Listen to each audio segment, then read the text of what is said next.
Nós estamos na terceira mensagem sobre a volta de Jesus. Domingo que vem eu pretendo falar, se Deus assim permitir, sobre como será a volta de Jesus. E a última mensagem será sobre o arrebatamento. O texto bíblico é Mateus capítulo 24. Abra sua Bíblia. Mateus capítulo 24, de 15 a 35.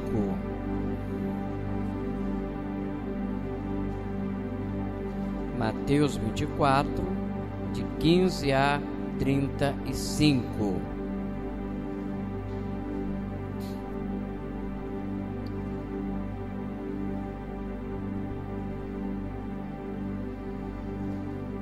Amém, amém. Eu leio assim: quando, pois, virdes que a abominação da desolação, de que falou o profeta Daniel, está no lugar santo, quem lê que entenda, então os que estiverem na Judeia, que fujam para os montes. E quem estiver sobre o telhado, não desça a tirar alguma coisa da sua casa. E quem estiver no campo, não volte atrás a buscar as suas vestes. Mas ai das grávidas e das que amamentarem naqueles dias, e orai para que a vossa fuga não aconteça no inverno, nem no sábado, porque haverá então grande aflição, como nunca houve desde o princípio do mundo até agora, nem tampouco haverá jamais. E se aqueles dias não fossem abreviados, nenhuma carne se salvaria, mas por causa dos escolhidos serão abreviados aqueles dias. Então, se alguém vos disser, eis que o Cristo está aqui ou ali, não lhe deis crédito, porque surgirão falsos cristos, falsos profetas, e farão tão grandes sinais e prodígios que, se possível fora, enganariam até os escolhidos. Eis que eu vô-lo tenho predito. Portanto, se vos disserem, eis que ele está no deserto, não saiais, ou eis que ele está no interior da casa, não acrediteis, porque assim como o relâmpago sai do oriente e se mostra até o ocidente, assim será também a vinda do Filho do Homem. Pois onde estiver o cadáver, aí se juntarão as águias. E logo depois da aflição daqueles dias, o sol escurecerá, e a lua não dará a sua luz, e as estrelas cairão do céu, e as potências dos céus serão abaladas. Então aparecerá no céu o sinal do Filho do Homem, e todas as tribos da terra se lamentarão, e verão o Filho do Homem vindo sobre as nuvens do céu, com poder e grande glória. E ele enviará os seus anjos com um rígido clamor de trombeta, os quais ajuntarão os seus escolhidos desde os quatro ventos de uma outra extremidade dos céus. Aprendei, pois, esta parábola da figueira. Quando já os seus ramos se tornam tenros e brotam folhas, sabeis que está próximo o verão. Igualmente, quando virdes todas essas coisas, sabei que ele está próximo às portas. Em verdade vos digo que não passará esta geração sem que todas essas coisas aconteçam. O céu e a terra passarão, mas as minhas palavras não hão de passar. Amém. Amados, a volta de Jesus é um tema tão difícil, tão complexo, que eu considero mais difícil, mais complexo do que o próprio Apocalipse. Existem várias correntes teológicas sobre a volta de Jesus. E há muitos detalhes que são mistérios. São obscuros para nós. Há aquelas correntes teológicas que brigam sobre milenismo, pós-milenismo, pré-milenismo. Quando é que vai ser o milênio? Vai ser antes ou depois do arrebatamento? Como é que vai ser? O que é que vai acontecer? E isso faz com que várias correntes teológicas, cada um defenda o seu pensamento, seu modo de ver as coisas. E muita coisa é mal interpretada. Os ensinamentos de Jesus, registrados aqui nesse texto que nós lemos de Mateus 24, são de forma comum aplicados de maneira errada. Vamos tentar entender isso aqui para a gente se situar. As pessoas não se sentem bem sabendo que há segredos que não são revelados. Se tem um segredo e não é revelado, você fica meio preocupado. Para termos um melhor entendimento do que Jesus ensinou, precisamos voltar ao capítulo 23 e ver o contexto das afirmações de Jesus nesse capítulo. Ele apresenta uma numerosa série de acusações contra os judeus. Você tem ali alguns ais. Na verdade, são 8 ais. Ai de vós, escribas, ai de vós, escribas e fariseus, e ele vai, ai de vós, insensatos e cegos, e ele vai falando sobre os escribas e fariseus 8 vezes. Você entende isso para melhor entender o capítulo 24. Então, ele conclui essa condenação profetizando as consequências dos erros dos judeus em relação ao entendimento, à interpretação da palavra do Senhor. Para os judeus, o templo de Jerusalém era sagrado. E Jesus afirma no capítulo 24, verso 2, que o templo seria destruído. Vamos conferir isso. Jesus, porém, lhes disse, quando eles mostraram o templo para Jesus: Jesus, olha que coisa linda, que templo majestoso. E Jesus então diz: não vedes tudo isso? Em verdade vos digo que não ficará aqui pedra sobre pedra que não seja derribada. Gente, imagina o impacto que isso causou nos líderes judeus e, acima de tudo, nos discípulos. Para os judeus, essa destruição do templo só poderia significar o fim de Jerusalém, da cidade eterna, o fim da nação judaica e o fim do mundo. Para eles, essas 3 coisas iriam acontecer para que o templo pudesse ser destruído. E quando eles estão a sós com Jesus, eles fazem 3 perguntas a Jesus. Mateus 24, verso 3. Primeira pergunta: Senhor, quando essas coisas vão acontecer? Quando acontecerão? Segunda pergunta: que sinal haverá da tua volta? Terceira pergunta: qual será o sinal do fim dos tempos? Está lá no verso 3 de Mateus 24. E estando assentado no Monte das Oliveiras, chegaram-se a ele os seus discípulos em particular, dizendo: dize-nos quando serão essas coisas, que sinal haverá da tua vinda e qual o sinal do fim do mundo? E Jesus então começa a descrever uma série de coisas. Para os discípulos, essas 3 perguntas se referiam ao mesmo evento. Mas a resposta de Jesus mostra que haviam ali 2 eventos diferentes. Um era a destruição de Jerusalém, que aconteceu nos anos 60 depois de Cristo. E o outro evento era a volta de Jesus. Eram 2 coisas completamente separadas, completamente diferentes. Então vamos pensar rapidamente, devido à hora, sobre a destruição de Jerusalém. Jesus adverte seus discípulos que a destruição de Jerusalém seria logo. Isso ocorreria durante a geração deles. Mateus 23, capítulo 36. A destruição de Jerusalém aconteceria breve, e aconteceu no ano 60 da nossa era. A palavra traduzida como nesta geração não se referia a uma era, mas ao povo que vivia naquele tempo.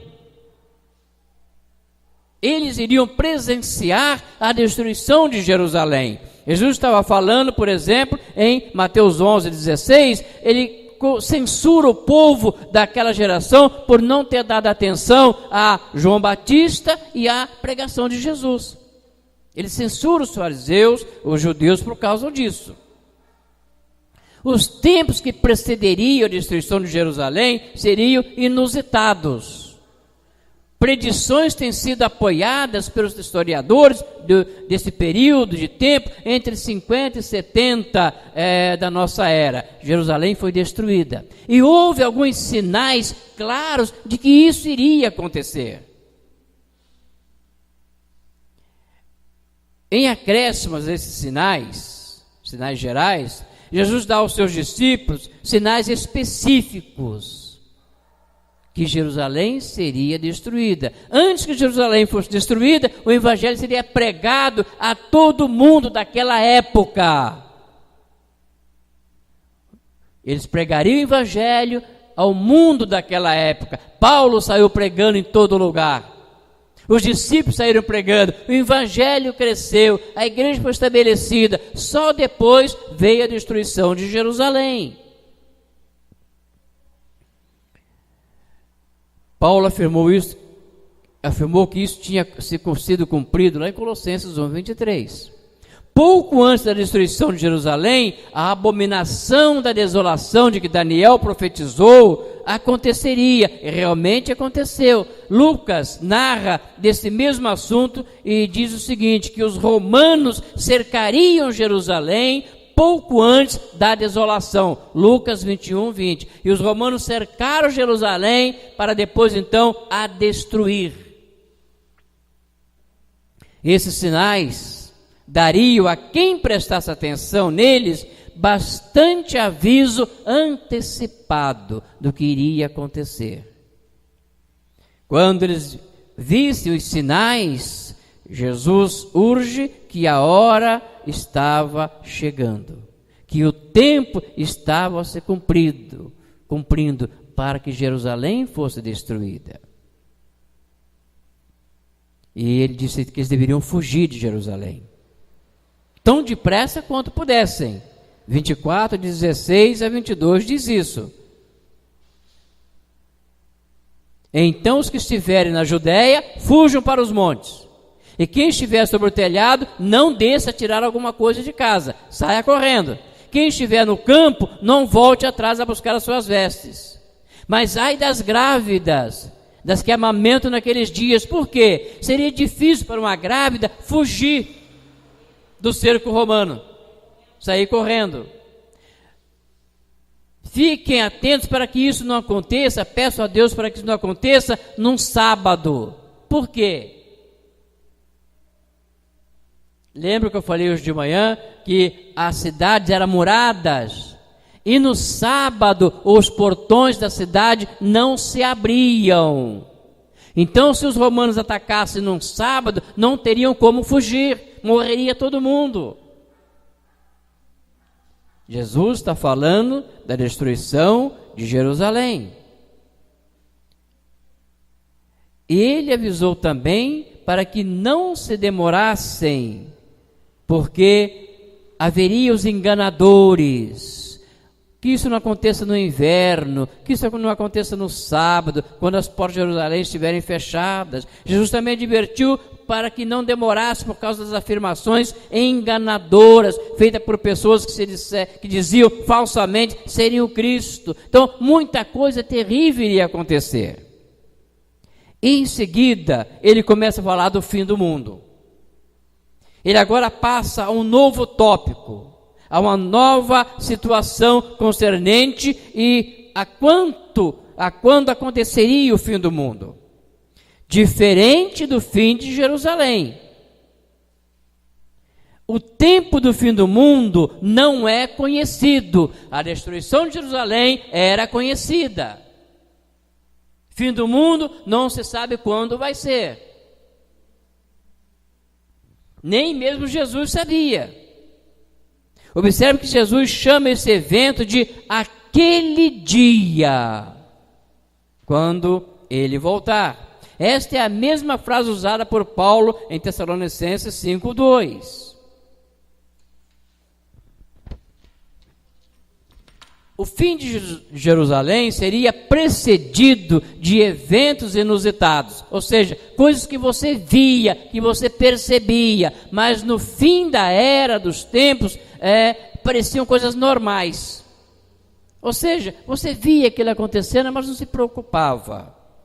Paulo disse que as pessoas estariam tendo pensamentos contentes, de paz, de segurança, nada de inusitado estaria acontecendo, precederia o fim, nenhuma advertência, nenhum sinal para marcar o adiantamento, o acontecimento daquele evento.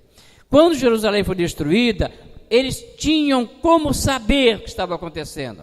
Mas quando Jesus for voltar, nada vai ficar muito claro para a gente. Por exemplo, vai ser um tempo de paz. Ele diz assim, da mesma maneira que aconteceu nos dias de quem? De Noé. O que estava acontecendo nos dias de Noé? Comiam, bebiam, davam-se em casamento, festejavam, estava todo mundo numa paz tremenda, tudo normal, até que Noé entrou na arca e começou a chover.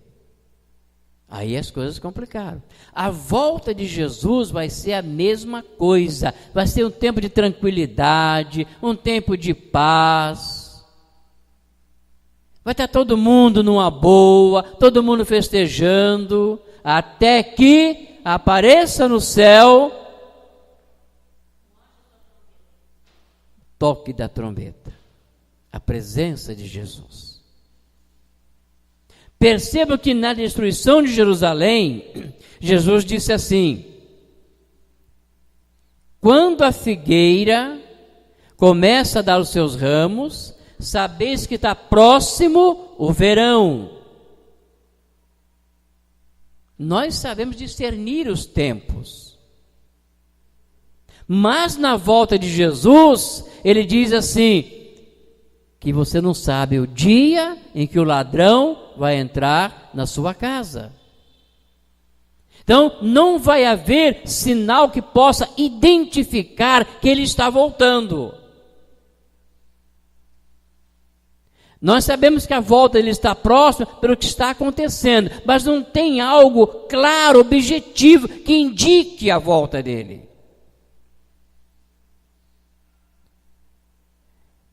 Sem advertência antecipada, não há possibilidade de preparação para o fim do mundo. Se eu souber que vai acontecer, eu vou me preparar. Não tem como, você não sabe. A volta de Jesus é surpresa. Precisamos estar preparados para o evento, ele pode ocorrer a qualquer momento. Está em Mateus 24, 42. Não haverá oportunidade para nos escondermos desse acontecimento. A destruição de Jerusalém, que ele falou no início, você podia correr, você podia fugir, você podia se esconder. Quando Jesus surgir nas nuvens, não vai correr para lugar nenhum, não vai dar tempo. Lá, a fuga de Jerusalém, você poderia se salvar. Do fim do mundo, não tem como. Será um julgamento universal, do qual ninguém poderá escapar. Vamos traçar aqui algumas comparações. A destruição de Jerusalém e a destruição do mundo. Destruição de Jerusalém.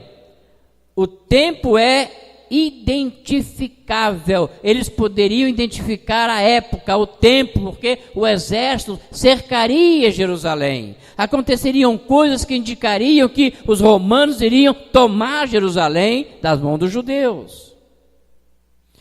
Destruição do mundo, o tempo é desconhecido, ninguém vai saber quando vai ser. Destruição de Jerusalém ocorreu naquela geração. Destruição do mundo acontecerá naquele dia. Percebam a diferença? Jerusalém, os eventos precedentes serão inusitados. Destruição do mundo, os eventos precedentes serão típicos. Ninguém vai perceber. Jerusalém, haverá uma advertência antecipada. Fim do mundo, não haverá nenhuma advertência. Ninguém vai poder dizer assim, é a semana que vem, é o mês que vem, é o ano que vem. Ninguém vai poder dizer isso, porque ninguém sabe. Jerusalém, o exemplo da figueira. Quando a figueira está em suas folhas, acontece isso, o verão está próximo. Já no fim do mundo, é o exemplo do ladrão. Você nunca sabe quando ele vai vir, quando ele vai levar o seu celular. Você nunca sabe. Jerusalém, o julgamento será local, na nação de Israel. Fim do mundo, o julgamento é universal, é para todos, não escapa ninguém. Jerusalém, sinais específicos de julgamento vindouro podem ser vistos. Fim do mundo, nenhum sinal antecipado do fim. Jerusalém, haverá tempo para escapar do julgamento. Fim do mundo, não haverá tempo para fuga. Você tem que se preparar agora, porque quando a trombeta soar, quando os anjos vierem, quando Jesus surgir nas nuvens, não haverá mais tempo. Não tem mais jeito, não há mais salvação, está decretado juízo.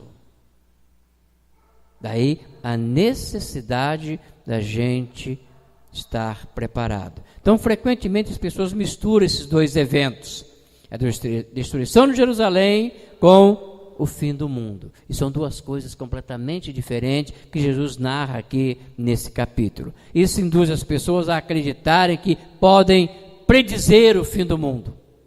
Por isso que muita gente diz, vai ser tal dia, tal mês, tal ano, e nunca acontece. Porque na verdade ninguém sabe quando vai ser. Não saberemos adiantadamente os anos, os meses, as semanas, nem mesmo os dias da volta de Jesus.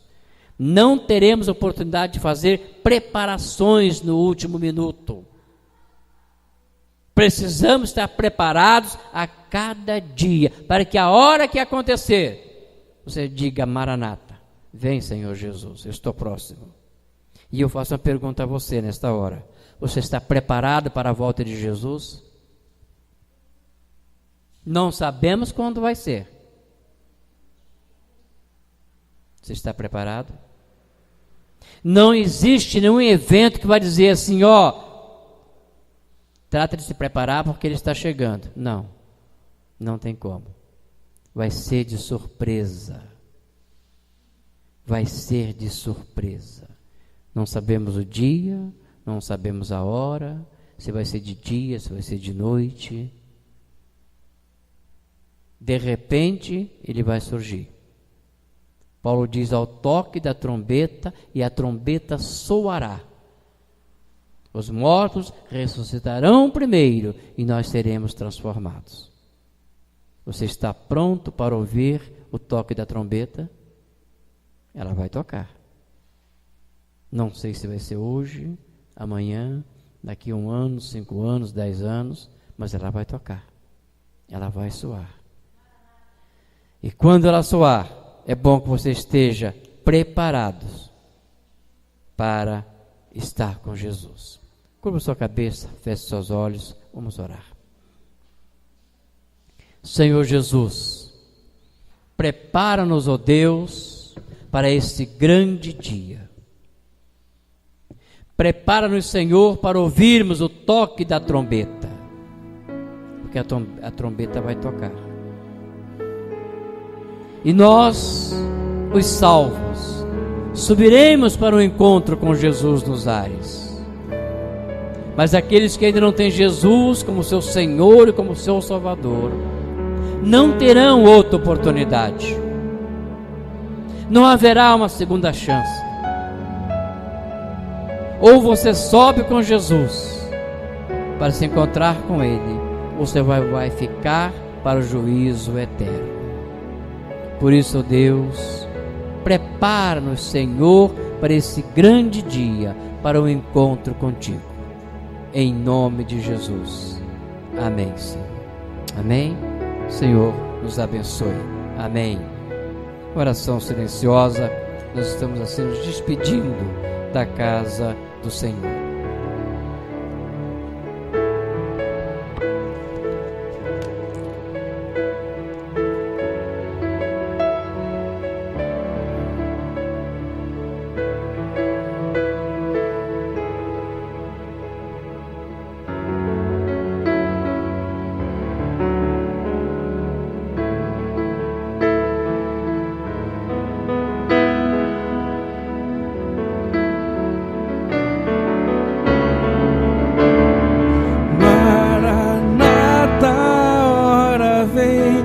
Senhor Jesus, sua amada noiva está a te esperar.